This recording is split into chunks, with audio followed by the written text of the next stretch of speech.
Hmm. Mga pasaway nito. Pasaway na kontraktor. Dapat nga sa inyo ganyan, mabawasan kayo.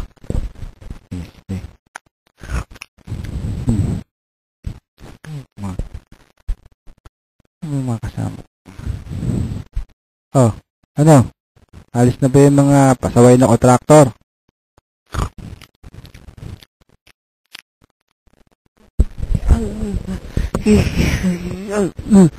Basing, may babalita kayo. Tuloy pala ang paghahanda natin sa kon. Nabalitaan ko sa mga ibang department. Kailangan natin maghanda ng makakain. Ay, ireregalo natin kay EMA. Hirap talagang tumatanda.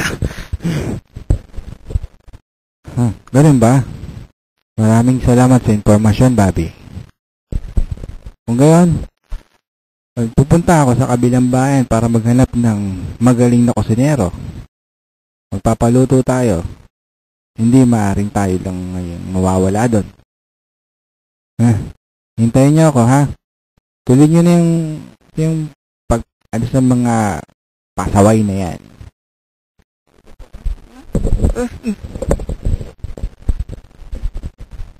Anong ginagawa mo? Papaluto ka na naman. Ikaw naman Ano ngayon? Di ba nung ulit, hindi ka nagbayad nung nagpaluto ka? Ngayon papaluto ka na naman. Sumosobra ka. Ngayon, hindi ka makapagsalta. Oo, yung gagawa ko. Kung susumbatan mo ko ng ganyan, ano magagawa ko dyan? Ko pa naman ang inasa ako may magluluto. Alam mo namang sarap mo magluto. Kung ganyan, wag na lang. Hanap na lang ako ng iba.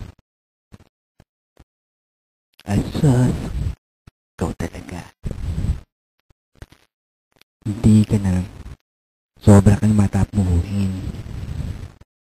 Alam mo na magagawin ko lahat Pagluluto kita. Sige.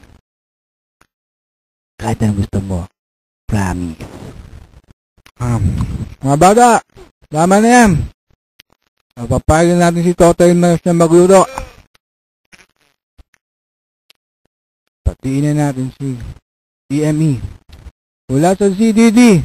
Happy birthday, EME! Parang kailan lang ang mga pangarap ko'y kay hirap abutin.